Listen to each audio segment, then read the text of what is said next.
You're up, Jordan. Excellent. Thank you. Thank you to everyone who was able to join this webinar. I'm bringing greetings from the mayor. He had planned to be part of this event, and unfortunately something came up at the last minute, but he asked me to hop on and welcome everybody and say thank you for participating in this. And I'm gonna kick it off to Ian, and who's gonna give a little bit more information about what the city's been doing up to this point. Thanks, Jordan. I know that the mayor wanted to be here, that, this is a huge priority, supporting, renters, and this is a really challenging time. And the city is actively working on this. And so my name is Ian Jakus, and I work with the city's Economic Development Office and the Burlington Resource and Recovery Center. And thank you everyone for joining the webinar on what is like one of the most beautiful days that we've had in the past couple weeks. So I'll just give you a little background on the RRC and what resources we have through that. And then I'll talk about just a brief introduction of what the goal of the webinar is, and introduce the agenda, and then we'll have the panelists quickly introduce themselves. So the Resource and Recovery Center is available on the phone to provide assistance with any questions you have right now during this time, generally specific to COVID-19, but also, COVID-19 makes everything more challenging right now. So there's a lot of different issues that come up, and, that resource is there to help you connect with other people that have, other organizations that have solutions, or we'll try and answer your questions if we can. The website for the Resource and Recovery Center also has resources and links to the great work that all the organizations in this area are doing and the services they're providing.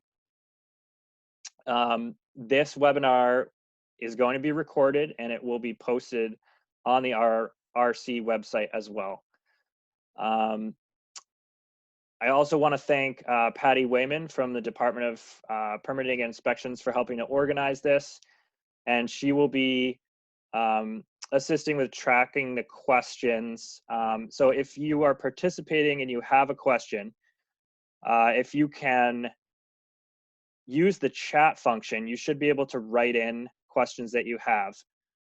We will hold questions to the end after we have our two presentations go through, and we'll do our best to sort of address as many questions as we can, and in our hour that we have set aside here.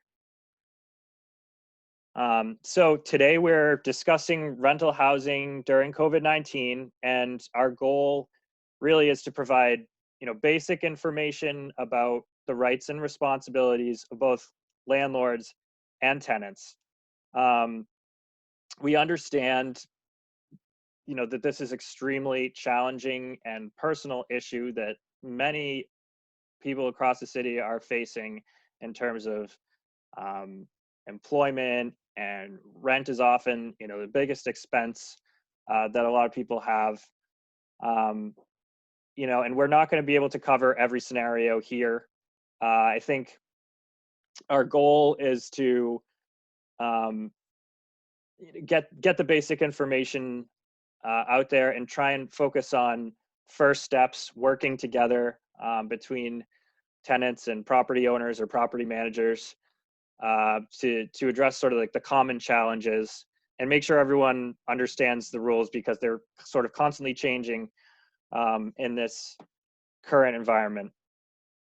The city is also working actively on providing additional emergency funds to support renters, as well as, through tenants, property owners and managers through helping the tenants.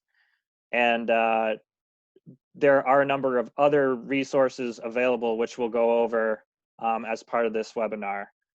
So we will start with a joint presentation between Vermont Legal Aid and the Vermont Landlord Association, who will provide advice on navigating a range of common issues and questions that they're seeing out in the community right now. And then second, we'll go into a presentation with the UVM Office of Student and Community Relations and the City Department of Permitting Inspections to discuss sort of the student housing issues and upcoming move-in at the end of the month. So that's it from me. I think we should start with introductions and I'll call out people and just so we don't all do it at once. And just like name, title, and maybe a brief overview of what your organization does. So we've got first maybe Angela Zaikowski from the Vermont Landlord Association. You want to start off? Sure. Thank you, Ian. My name is Angela Zaikowski. I'm the director of the Vermont Landlords Association. We are a trade organization for landlords in Burlington and throughout the state of Vermont. And our job or our role is to provide services and support and information for landlords. I also am a practicing attorney, so I represent landlords throughout the state and in Burlington. My role is just to be on the landlord side and provide education and advocacy for them. Thanks. Jean, you want to go ahead? Hi, I'm Jean Murray from Vermont Legal Aid. I am a practicing attorney and I practiced landlord-tenant law on the side of tenants for a long time in Vermont. Vermont Legal Aid has always supported tenants and renters' rights. One of the things that Vermont Legal Aid is advocating right now for during the pandemic is that nobody lose their home because of the pandemic. So currently, we're advocating for the legislature to appropriate a lot of money so that tenants can access the money and pay their rent. Vermont law prohibits being evicted for the matter of joining a tenants union, but you can be evicted for non-payment of rent. And Vermont Legal Aid is here to help anybody who finds themselves in a situation where they might lose their housing, because we don't want that to happen to anybody. Thanks. Gail, you want to go ahead? Sure. Hi, and welcome everyone. And I work at the UVM Office of Student and Community Relations as a director, and we provide support and resources for students that are transitioning to off-campus living, and then once they live off campus. We also do a lot of community development work in the neighborhoods and provide neighborhood grants as one example for how people could create healthier and safer neighborhoods for everyone, but also creating safety nets for people when they live together, especially students when they're in a neighborhood for a year or two, so that they feel connected and they feel that they have the kind of support that they need to be successful. Great. And Bill. Hello, I'm Bill Ward, and I'm the Director of Permitting and Inspections. It's a new department this year for the City of Burlington, but it captures the traditional code enforcement department, and that's the department that we're really focusing on today. But the two other divisions are zoning and trades. So the code enforcement division is the group that handles the rental housing needs in the City of Burlington. And I won't talk too much about that because we have our division manager who's going to be probably next to introduce herself. I'll let her talk a little bit about it.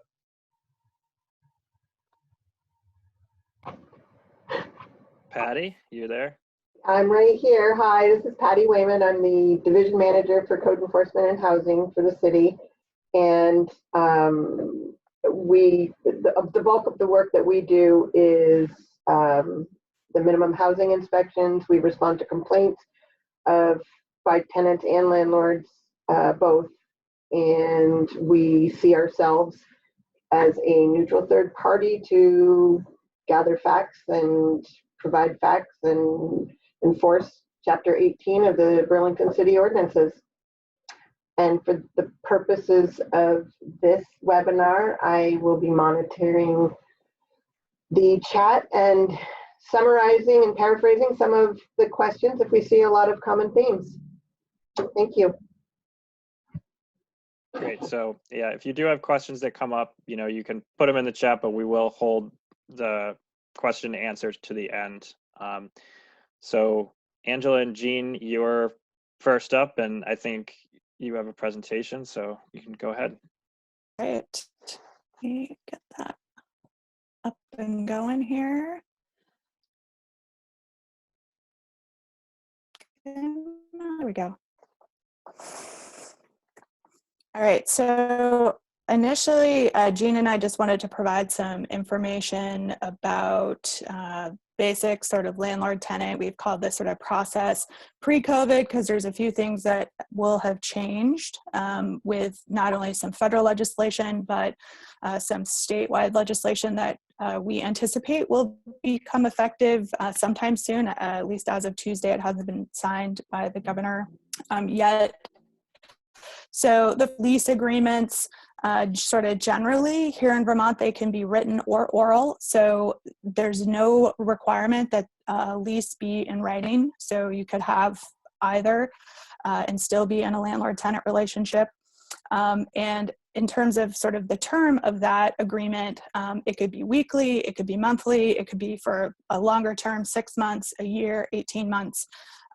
Generally, sort of the most common that we see are monthly agreements or 12-month leases, so year-long leases. One of the areas that I think we've had the most questions about and sort of the most issues surrounding is access by the landlord. So I'm going to tell you what normal access looks like, and then we're going to talk about a little bit later about what access should look like now, given the state of things. So the methods for access by a landlord are one, with tenant consent, and the statute and the ordinance both say which shall not be unreasonably withheld. So, the question is, what does that mean? But, there is a sort of a burden or an obligation there on a tenant to allow access. We can access without tenant consent between 9 a.m. and 9 p.m. with a 48-hour notice. Or a landlord can access a unit without tenant consent or notice in an emergency. And so this, just to be clear, is access into the tenant's unit. So this doesn't cover sort of outside access or coming into common areas. This is the tenant's specific rental unit. And the landlord's allowed to access that unit for an inspection, for repairs, to provide services, or to show a unit to prospective tenants or purchasers, or somebody like an appraiser or other city official or someone that needs to get in to look at the unit.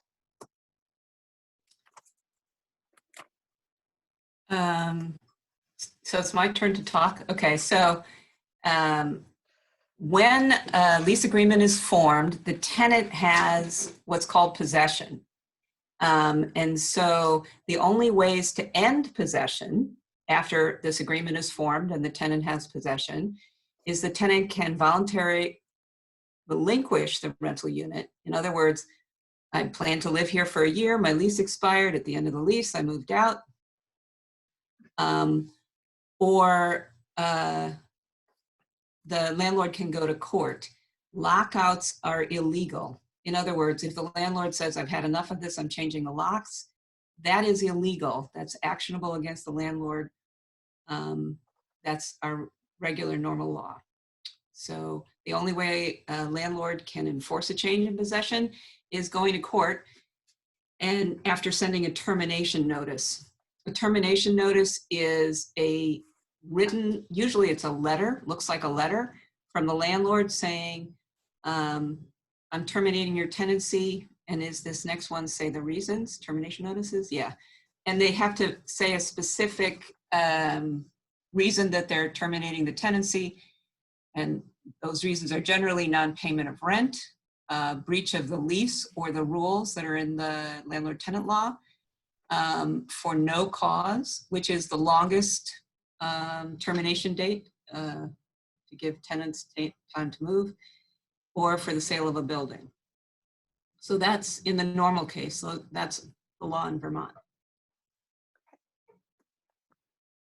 And so then once a landlord has given a tenant a termination notice, sort of in the normal course, if the tenant doesn't vacate, the only way that that notice can be enforced is for the landlord to go to court and to file an eviction case with the court. And so how that's normally started is by the landlord filing the case with the court, or they could have the tenant served. So there's two different methods for an eviction getting started. And the tenant has usually 21 days to answer that court paperwork from the date they're served by the sheriff. So this is going to come into play when we start talking a little bit later about what some of the changes are that we're anticipating will be happening with this process. A landlord has the right to ask for what's called a rent escrow hearing, which usually would get them a rent escrow order. This is if the tenant owes rent. So this is an interim process that's a part of an eviction.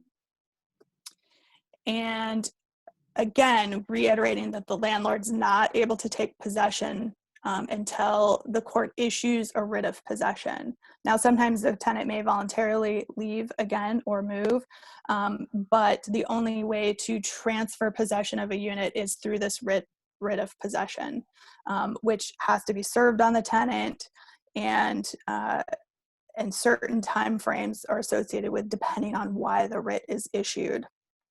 So, and the reasons that the landlord can get a writ in court is if the tenant fails to pay rent into court, if they have this rent order. At the time they get a final judgment, which is generally after a court hearing, or through the agreement of the parties. So a lot of times when you get to this court process, the issues are resolved and both parties agree to how the resolution is going to look.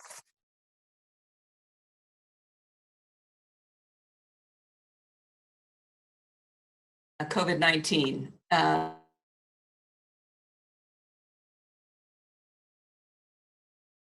This, we got a new order from the Vermont judiciary, and we're trying to figure out exactly what that means. So some of the changes affect, I'm going to talk about how changes may affect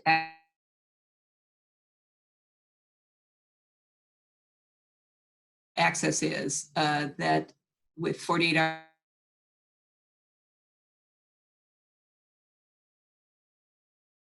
safe stay home, the social distancing that we're required to do,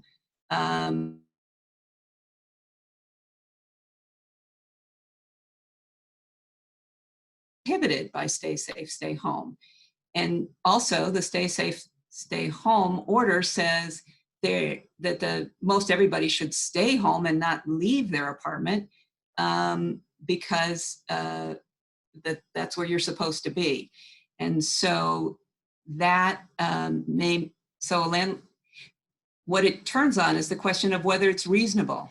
If your landlord says, I want to come in, and you say, well, I'm not supposed to go out. And if you come in, especially if you bring another person in, that's close contact. So that doesn't seem reasonable anymore. So landlord access is affected that way. Are there more things? So a landlord still can come in if it's an emergency repair is needed to protect the property from damage. So if there's a leaking pipe, the landlord can come in. You can't keep a landlord out if there's a leaking pipe because the water is going to destroy things. And so the landlord needs to come in and fix that. But even if the landlord comes in and fixes it, the landlord should or the repair person or whatever should abide by good social distancing practices, have a mask, try to stay away, try not to touch too many things.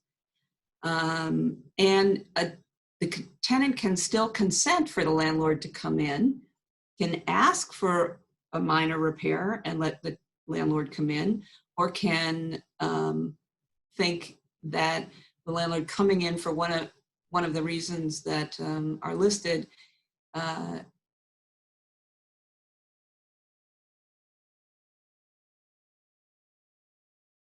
figure out their own comfort level.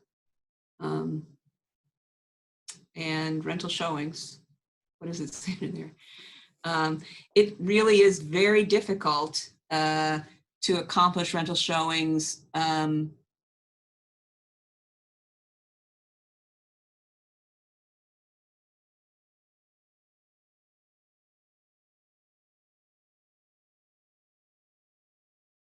through the apartment. Those kind of things can be done. So we've seen a few changes related to termination. Most of those are coming from the federal CARES Act that was passed at the end of March. So this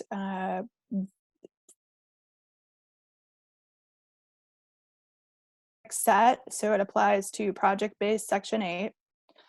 It applies to Section 8 voucher tenants, so anybody with a Section 8 voucher. These requirements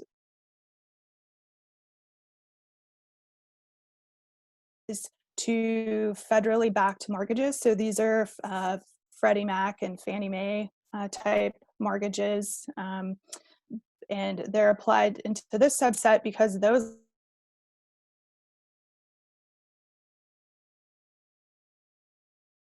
they're able to get their payments set aside for a few months.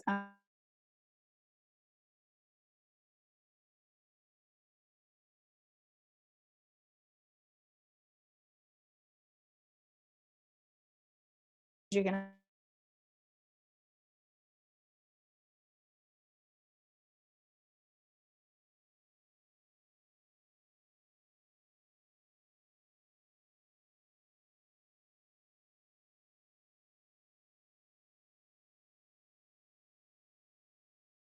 few changes. It does not do anything to change breach of lease. It doesn't do anything to change a no cause notice. It doesn't do anything to change a non-payment situation. Notice a case was started prior to the end of March, and it doesn't do anything to a property that's not covered under one of these subsets. So open date. And state changes to termination notices, none. Even with the new legislation, the S333 bill, that does not prohibit the landlord from sending a termination notice. So unless they fall into one of these categories under the Federal CARES Act. And so most of the changes related to COVID-19 come because of three things: the Federal CARES Act that we've talked about, orders that the judiciary itself has made, the Vermont judiciary has made about how it's going to process cases. And remember, all eviction cases have to be processed through the court. Landlords can't get anybody out without a court order, so that the court is where evictions happen. So there's the CARES Act, there's the judiciary, and there's also S333, which has been passed by the legislature and hopefully will be signed by the governor any minute now. So we're going to talk about it as if it's been already enacted, even though it hasn't quite been enacted yet. So what the judiciary has decided a long time ago, I think around March 16th, they said they were going to postpone hearings. And as of now, they are not scheduling any hearings until after May 31st. So can you show me the next part of the slide? Oh, sorry. And A number of counties have agreed to not issue any new writs of possession, and there should be, under the care.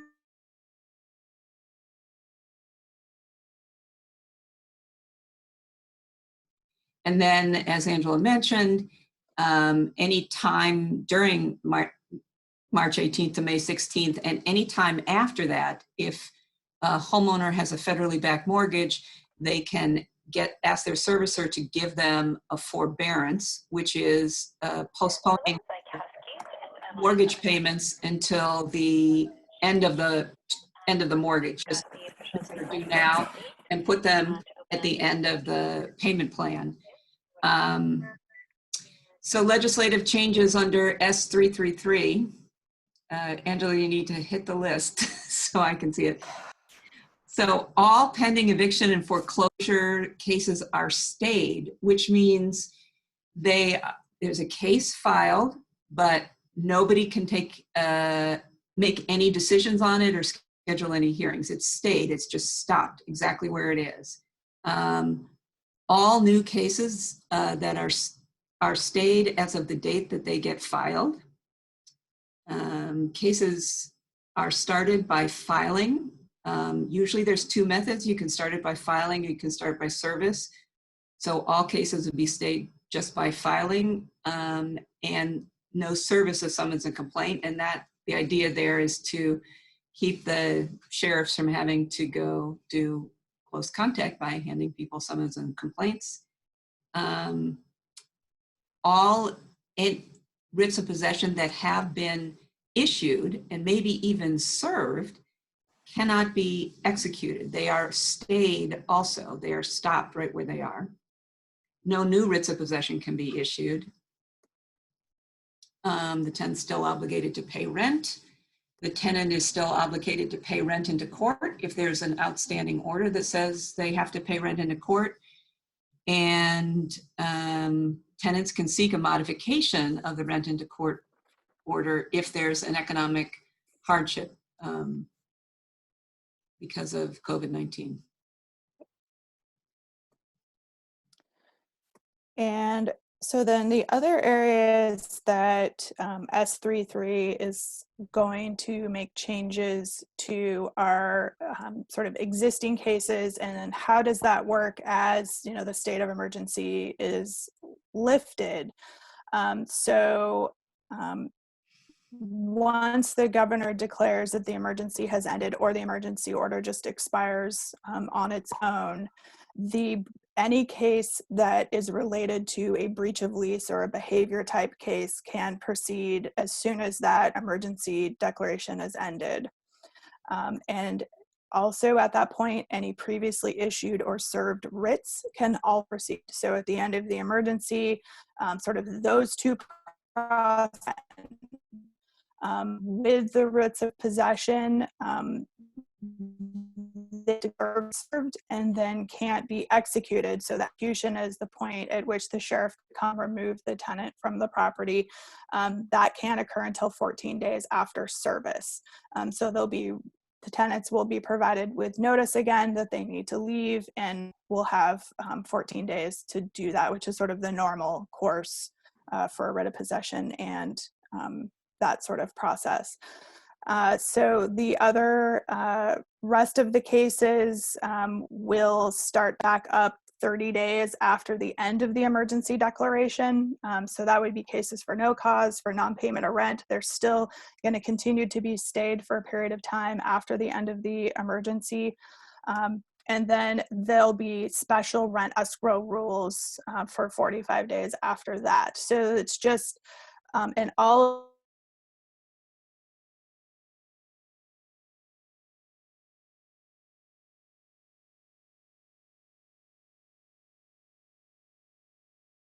because of COVID-related issues and resources haven't been available to you, and you've made good faith efforts to try to get resources, that the court can take that into account when they issue a pay rent into court order.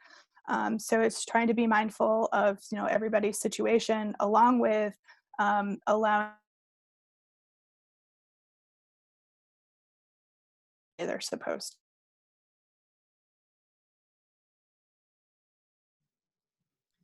So resources for tenants. So right now in Vermont, there exists a house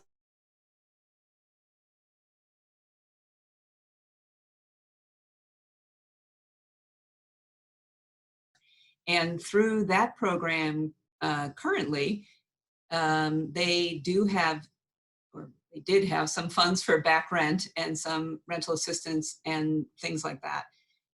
We are hoping that those programs are going to get a whole lot more funding, and that is, I guess I'm hoping that they are going to continue to use that program as the best way to find out if people are eligible for rental assistance and give it to them.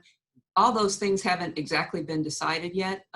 There, as far as I know, as of this date, there isn't a lot of money. There's some, but there's not a lot of money for rental assistance. But all of those things are absolutely a moving target, and the agencies and the legislature is working to try to figure out how to put together a rental assistance program.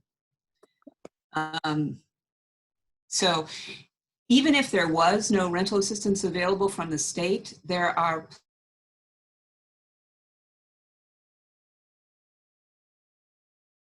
call up their landlord and say, I'm having a hard time, and see what they can work out, whether it's postponing rent for a while, figuring out a payment plan once the person gets back to work or something. So people are well advised to contact their landlord if they are unable to pay their whole rent and see what the landlord can do for them. And then on the landlord side of resources, we are seeing a huge number of mortgage assistance programs. So the CARES Act, again, placed some of these mortgages in forbearance. The landlord has to call to participate. So it's not automatic. You have to actually pick up the phone and say, I want this mortgage to go into forbearance. If you're not one of the ones that was covered under the CARES Act, most mortgage providers have some program. There may not all be great. I've heard sort of varying degrees of either forbearance of payments or where the payments then get tacked onto the end of the mortgage to you can make interest only, to we'll give you 3 months of not having to make payments, but then you've got to pay that 3 months. So the scope and the availability is sort of all over the place, and it really depends on what your specific mortgage is. So the best thing I can say is to just call your mortgage company, find out what your options are, and then make a decision if it's going to work for you with what's happening at your properties. Sort of the other piece that we're seeing, and I'm sure somebody in the city is going to talk about this more, is property tax assistance. So again, this is sort of city by city, and different municipalities are doing different things. The last time I checked Burlington, you had to actually apply in for that. But there is some level of relief on that end, because that's also another large expense that landlords are having. So, and then I just putting up our various organizations contact information if anybody has more questions or would like to reach out individually. You know, right there, it says we have a website, but the website that gives a lot of information and advice is www.vtlawhelp.org. I should have made sure that was on there. That's our website. It's got a lot of information and advice. I think I have that on a resource slide I'll put up at the end. And we'll share all these resources so people can review them afterwards. So thank you, Jean and Angela. Thank you so much for providing that overview and including like the S333 information, which is happening right now. So this is all current. So I will put up the next presentation for Gail here.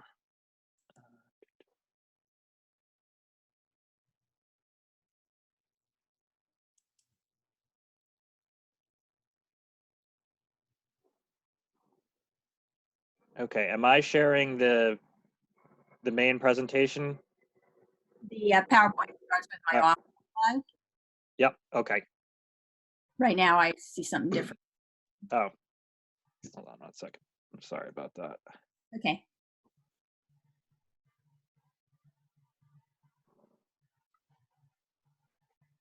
Nope.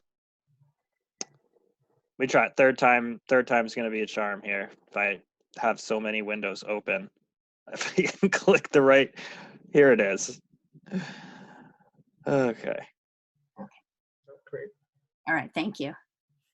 So just a little bit about what our office does. So we're the UVM Office of Student and Community Relations, and we work to help our students transition to off-campus living.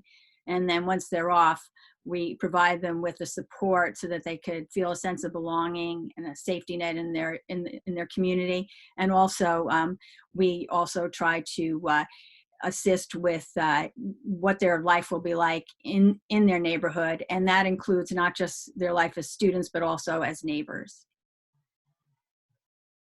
And so the next slide. And how we do that is we do a lot of work in the neighborhoods themselves. So we want to hear from our students and their neighbors about what issues are confronting them and what opportunities there might be. And we do our work restoratively. So we do it with not 2 or 4 people. And so when things come up, we try to get to them very early.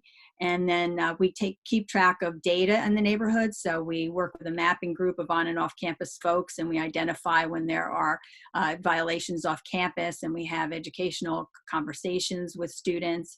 And that information is also shared on campus. And there's a response from our Office of Student Conduct. But mostly we hope that we're doing the proactive work we need to do so problems don't happen, and that we're developing community, and that when people know that they have some support when a conflict comes up, that seems to make it a lot easier for them to resolve it and to resolve it early. And then I'll hand it over to Bill Ward. Yeah, thank you, Gail. And I'm going to go back and say a little bit about why my job relates to this. So as the Director of Permitting Inspections, I'm also Burlington's health officer.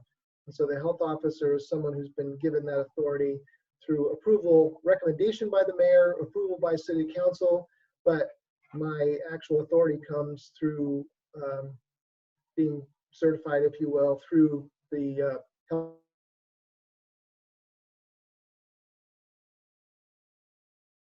from Dr. Levine and the orders from our governor. There are really clear travel restrictions right now that are going to relate to this move out period that we're about to go into. So I want to stress a couple of those things. There are a lot of potential risks for folks who are here in Vermont about the spread of the virus and the viability of our healthcare system. And so our governor has ordered that visitors arriving in Vermont are required to quarantine. This means that residents and non-residents that are coming to stay in Vermont are required to home quarantine, and they should check in with the Vermont State COVID website for updates on that. If folks have questions, they can certainly reach out to us at the Resource and Recovery Center, but it's very straightforward, and the state has provided pretty clear guidance on that. What that means is it's not business as usual. If someone's coming from outside of Vermont, they shouldn't be going all around Burlington and partaking in, the shopping and going out to events or things like that, or gathering with people in the community. There are going to be a few clear things that need to happen for folks who do come. So as an example, the health commissioner, Dr. Levine, has clarified the governor's order. It does allow that family members and friends who are coming from out of state to help students move in or move out can only be here for a few hours and leave the state on the same day. So if you do that, you'd be following the governor's order. Again, that's coming in and leaving on the same day.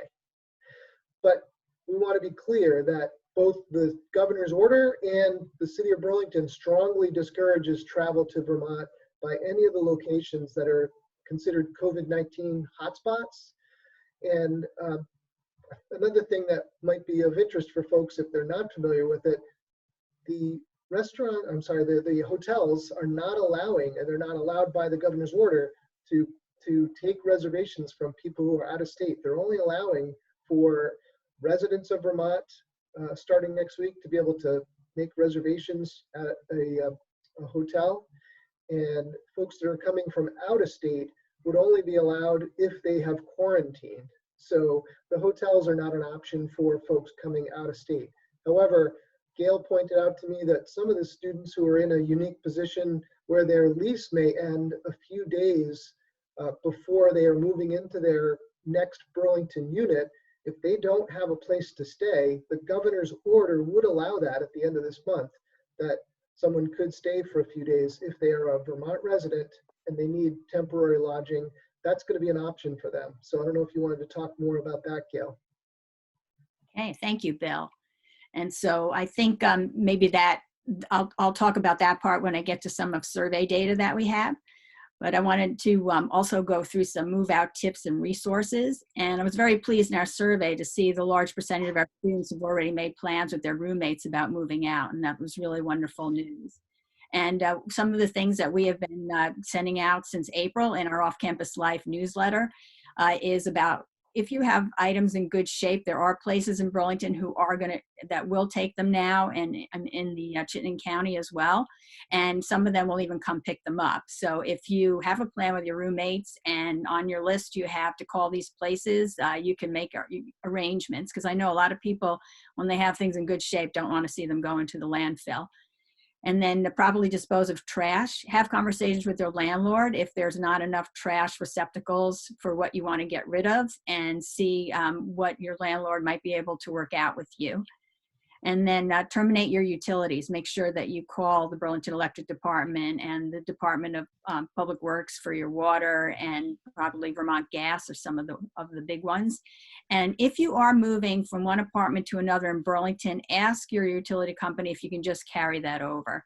And that might make your life a little bit easier as well. And then you can go online and figure out what you should do with your mail. If you don't have a new mailing address yet, you could also ask for a hold on your mail. And also, you could also forward your mail to another address, and it could be your parents' address, or but just make plans for that. And then we had talked earlier in the webinar with Angela and Jean about, in this time of social distancing, if you want to return your keys, if you want to do a final walkthrough with your property owner, figure out how you might be able to do that. Could the walkthrough be, for example, by video? And could you make some kind of place where you might be able to either mail the key, etc. So just try to work those things out. And then we also know that it is a time of celebration for many of you. This is the end of an academic year, very trying time for all of you, starting with spring break when you were all away, and then the university had to make that decision about remote learning. And we know our graduates out there, congratulations to you. And I know that UVM is planning an on-site graduation at some point when the governor's orders change, and that's going to be able to happen. So I hope that you find joy in your heart and your family and your friends and your neighborhoods, and be able to celebrate. And also saw that some neighborhoods on Front Porch Forum have been highlighting that they have graduates on their street, and they've been putting up signs and balloons and ways to celebrate. So it's a wonderful sense of community out there. I'm just going to jump in for a second, Gail, to say as I look at those tips, I've been trying to reinforce those as I walk around Burlington neighborhoods. And I've been really encouraged by the really positive attitude from the renters who are getting prepped to move out. First, I'll say, it sounds like from what they've told me, a lot of people already have moved out. Friends of theirs or other people, neighbors, have already moved their things out. So we should be, so to speak, flattening the curve on the move out volume, because we've already had a good number of move outs occur. Also, many of the folks that I've talked to already seem to acknowledge these strategies, even though we're putting these out in communications. They are well aware of what needs to happen, and I've been impressed by their knowledge and their creativity. I'll give a quick example. Is some of them are already talked with people that are going to be moving in, and they've made arrangements for the things that they can leave behind for the new tenants moving in, and the new tenants have said, yes, we want those couple of pieces of furniture, leave those behind for us. That helps everybody. It keeps things from going either into the landfill or going out on the curb where we don't want it. But I just want to say I'm encouraged by that positivity, and folks already doing a good job without even having gotten a lot of direction from us at this point. So the great advice that you've just given is clearly being followed already, and I think this is just going to help reinforce it. Thank you, Bill. And also, Ben, what you just gave as a tip for the current tenants to check in with the new tenants coming in about things that they might be able to leave in the apartment. We'll continue to add that into our communications to students about move out. So resources, one of the things that we do have, and it's on our website, and at the end of the, this webinar, we're also going to put in the chat box the resources so that you'll have live links that you can go and be able to figure out what's going to help you best for move out. We do this off-campus living guide, and it goes to every student in a welcome bag at the beginning of our academic year. And students tell us that they find it really helpful. They keep it in a place where they can easily access it. Has a lot of information about move out and move in, also how to get along with roommates and what to do when issues come up, and nice resources in the back of it. And then I'm going to also share this item with Bill Ward, because the code enforcement is a critical partner in the spring move out every year. And this is our spring move out project COVID style, because with social distancing and everything else, we have to dramatically change the event. It's no longer going to be a swap event. It's going to be an opportunity for students to get rid of items that they don't want.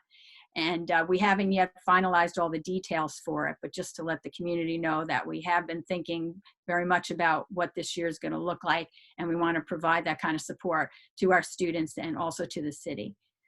And what we'll do is a lot of the work that's been done on SMOP has been based on a survey that the university has done. And before I go into those numbers, I thought, Bill, I want to hand it off to you for anything else you'd like to say about SMOP 2020. No, I'd just say that if folks don't see citywide advertising about it, it's for exactly that reason. We're not going to have it in the exact same locations because it's not going to be the exact same thing that people are used to. We really can't have large gatherings. Normally,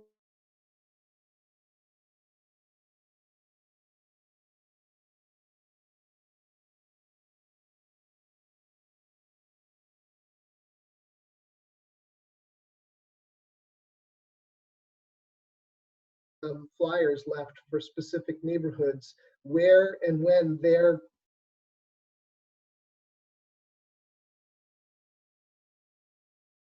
big event where we're going to have a lot of people at one spot. We're going to be sort of advertising it locally to try to keep those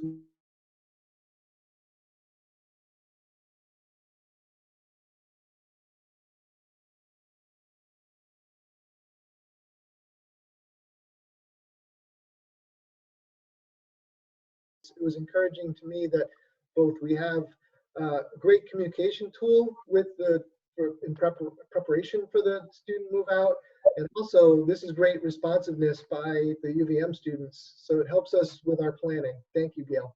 Well, thank you for all the help that you have given us. And I know our spring move out project team had talked about, we don't really know what to expect for numbers of people that are going to be needing these events. So when we sent it out in our off-campus life newsletter, we got 812 responses. So I think that's pretty good to give us an indication among a number of things.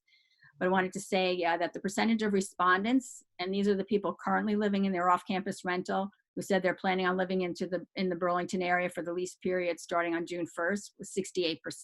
So a good percent of those students are staying in the community and moving into their rental. The percentage of respondents who are currently living in their off-campus rental, because students made a choice after spring break whether they would come back to UVM or if they would remain in their home location while we went to virtual learning. So 74% of those students are currently living in these rentals, and that's 513 individuals. Then we had a percentage of respondents who are coming to the Burlington area to pack up their belongings, and these are people who left their rental, didn't come back after spring break, but they do want to come back and get their belongings, and that's 97 individuals. And then, as Bill referenced earlier, one of the major concerns of our students regarding moving out was many of them have to vacate that rental before the end of the month, and then their lease doesn't start till June 1st. And I know the change now where Vermonters will be able to go and in different lodging, hotels, etc.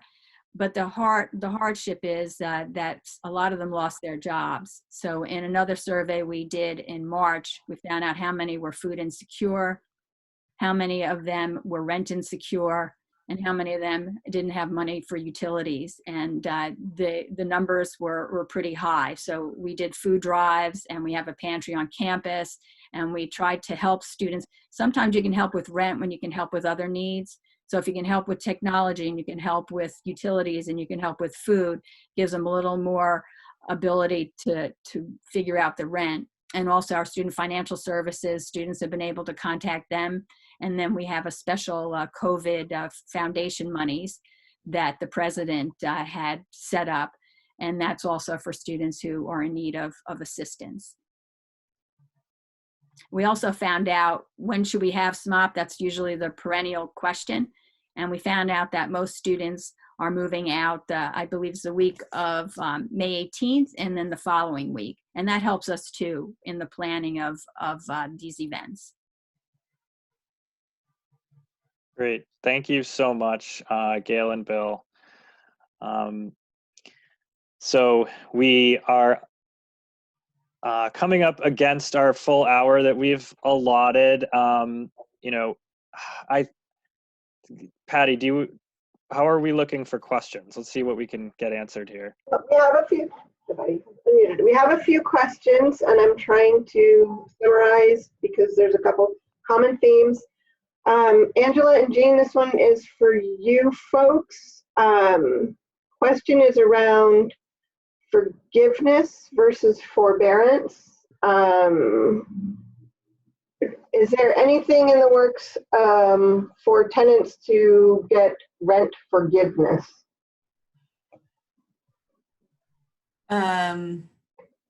This is Jean. I hope the answer is yes. I wouldn't, it's not so much forgiveness as funds to pay the back rent.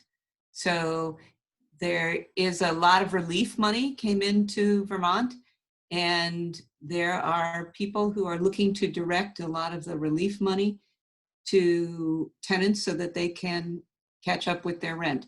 Now, specifically, how that is happening, I can't say yet, but that's a moving target. Virtually every day, there's some development on that. But it's not so much, I think both landlords and tenants are anxious to know that there is money available from the relief money to pay back rent. So when that happens, we will definitely put it on our website, vtlawhelp.org, so to tell people how to apply for it and where it's available, but right now it's not yet available. Echo that there's it's getting sorted out now currently in the legislature and also in a couple of state agencies, how these programs are going to look and the money that's going to be available. I haven't seen anything, at least on the statewide level, that would create a rent or mortgage waiver or forgiveness, but the approach has been to provide the resource so there isn't the delinquency. And that's, from everything I've seen, is coming. It just hasn't landed yet in a form that people can access. Thank you. The next one is a good clarifying question. If a landlord doesn't have a federally backed loan and has a tenant who does not have a subsidy, can the landlord still start the eviction process and serve notices, et cetera? Yes, though what they're going to sort of bump in against is the closure of the court currently. And then once S333 goes into effect, the stay that's been built into that legislation. But yes, they can still send termination notices and they can still file a case with the court. Yeah, I guess I would say if the reason that the landlord needs to file the eviction or feels like need to file the eviction is because of non-payment, court cases can be expensive. The filing fee for the landlord is over $300. And it may make sense to wait a little while before filing a case because the tenant may be able to access rental relief and may be able to pay what rent is owed. And certainly, you know, encouraging tenants to talk with landlords.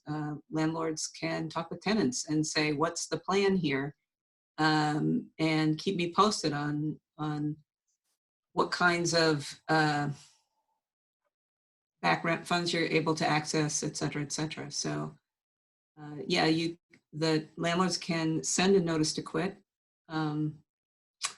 But I guess I wouldn't be in a rush to file a new case until we know what's going to be happening with rent arrears help.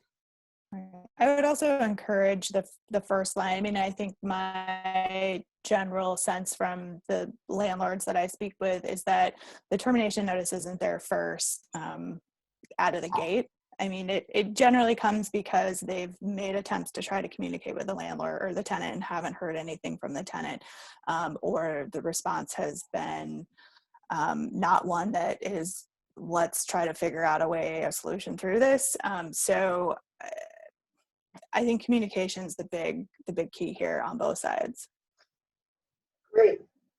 I have one more question. This one I think is more for you, Gail. Though I think Bill may be able to jump in. And just as an aside, the tips that you were discussing, I have posted on the chat feature. I'm hopeful that the attendees and not just panelists can see it. The question for you is, and this is summarizing, what information, Gail, is provided to student tenants prior to their moving off campus and moving into off-campus apartments? Yeah, thank you, Patty. And I'm very grateful to all our panelists who come to UVM for our second year students. And students have to live on campus for 2 years. And they used to start looking at apartments in January. Now they're doing it in September.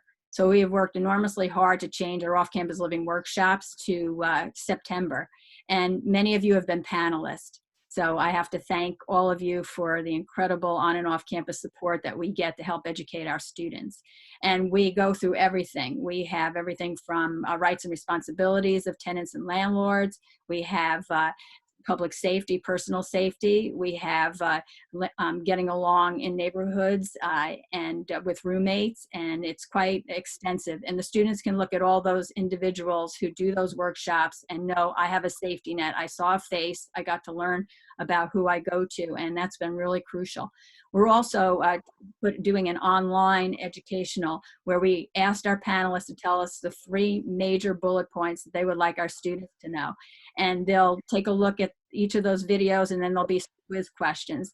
And at the end, whoever is able to get the passing grade for the quiz questions, and they have many times that they could retake that if necessary, they get a preferred renter's card. You also get a preferred renter's card after you finish the workshop.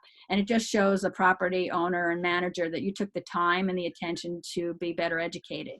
So those are some of the things. And we also, at that workshop, provide our off-campus living guide. And that has, as I mentioned earlier, lots of different areas where students, when they move off campus, might experience.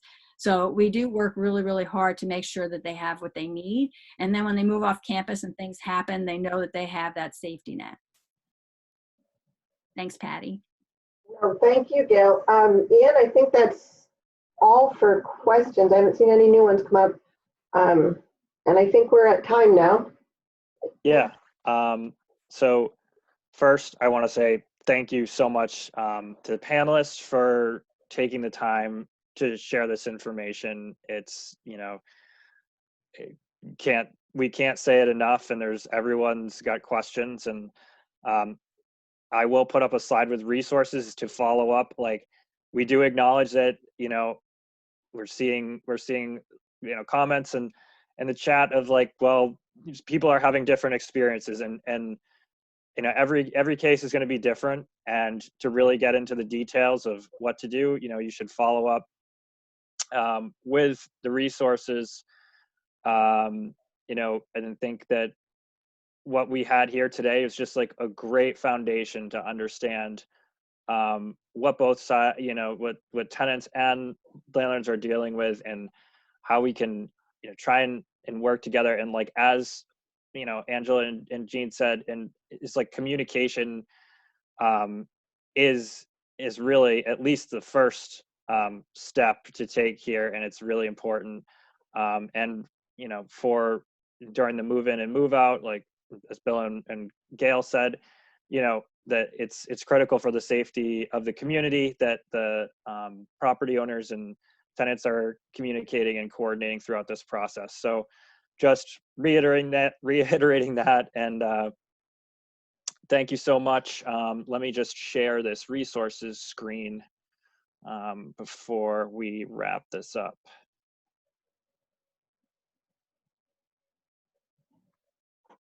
Ian, I'm going to just share that one of the resources that isn't on this, but one of our great resources, and I think they're a great local resource for our Burlington tenants, is the Vermont Tenants Hotline. Folks can call them at 864-0099 or reach them at vttenants@cvoeo.org.